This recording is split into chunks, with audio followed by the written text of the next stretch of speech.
¿Qué tal? Bienvenidos a Describiendo la Historia. Hoy hablaré del impacto que las doctrinas Truman y Nixon tuvieron en las relaciones internacionales de Estados Unidos con el resto del mundo. Inicio con la doctrina Truman. Su nombre viene de Harry Truman, presidente de Estados Unidos en 1947. Fue el conjunto de medidas político-económicas cuyo propósito era apoyar a los pueblos libres, es decir, a todos aquellos que resistían a intentos de sometimiento por las minorías armadas o incluso a presiones externas que igualmente representaban amenazas para el capitalismo de Estados Unidos. Sus objetivos fundamentales eran tres: evitar la propagación del comunismo no solo en Europa, también en otras partes del mundo; limitar el poder marítimo de la URSS con la finalidad de impedir que sus buques de guerra avanzaran más allá del Mar Negro; y finalmente, lograr el posicionamiento de Estados Unidos como potencia económica y militar. ¿Qué llevó a Estados Unidos a proponer tales medidas? Proporcionar apoyo a las naciones con el fin de reactivar su economía, optimizar las zonas que fueron devastadas por la guerra, mejorando el parque industrial y, en caso de que se vieran amenazadas por otra, cualquiera que ésta fuera. A cambio, la nación beneficiada aceptaría la imposición ideológica o sistema de gobierno americanos, y por lo tanto, esta era una advertencia frontal dirigida a la URSS y el inicio de la Guerra Fría. La difícil situación financiera y militar que enfrentó Europa después de la Segunda Guerra Mundial la había convertido en un blanco fácil para la expansión del comunismo hacia Occidente, que rápidamente se asentó sobre el este. La URSS, que amenazaba con invadir Grecia y Turquía. ¿Qué consecuencias positivas tuvo para Estados Unidos esta doctrina? Tras la Segunda Guerra Mundial, con la doctrina Truman y la aplicación del Plan Marshall, los americanos se colocaban como los héroes indiscutibles que reactivarían la economía de los países aliados, siendo este el impulsor de la Unión Europea.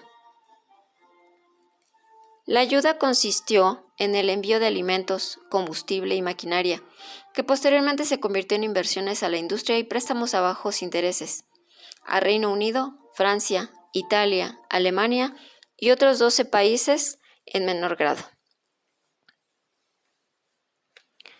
Por el desarrollo de este plan económico, George Marshall, entonces secretario del Estado americano, recibió el Premio Nobel de la Paz.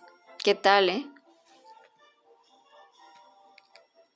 Por otro lado, la doctrina Nixon, también llamada doctrina Guam o vietnamización, es el conjunto de principios que formaron parte de la estrategia política internacional de los Estados Unidos, formulada y desarrollada por el presidente Richard Nixon y su asesor Henry Kissinger.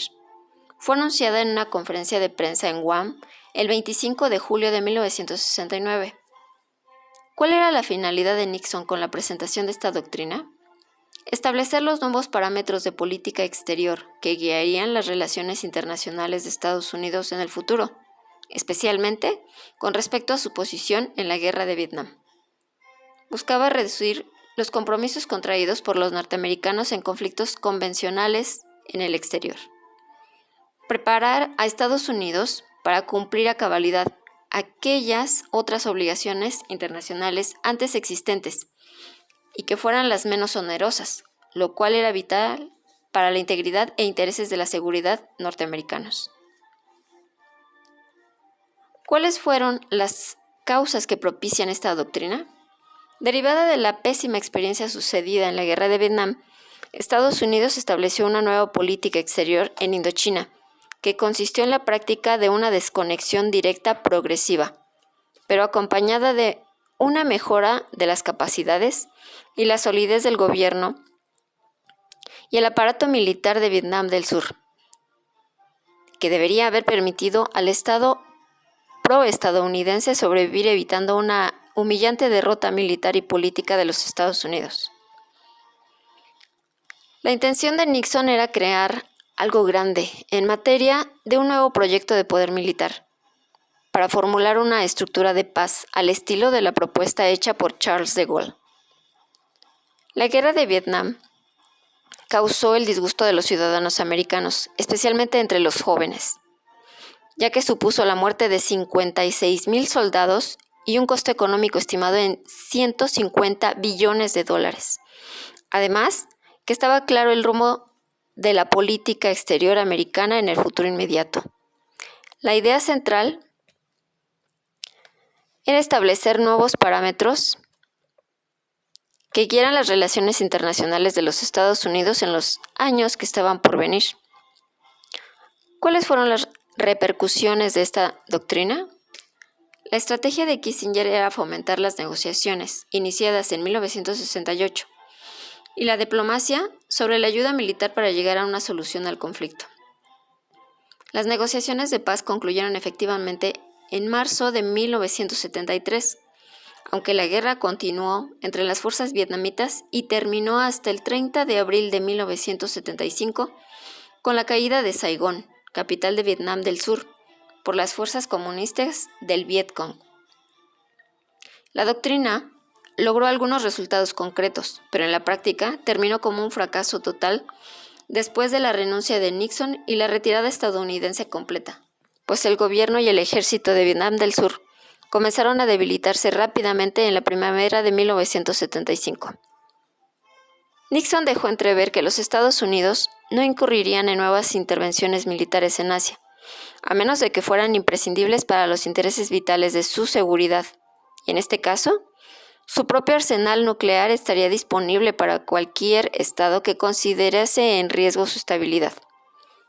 Esta es probablemente la única parte de la doctrina Nixon en que puede encontrarse una innovación importante a la tradición política exterior americana, porque sostiene que las misiones defensivas de facto contra agresiones a otros países, como ha ocurrido en Israel, crean para Estados Unidos obligaciones tan fuertes como las que nacen de los tratados en defensa mutua.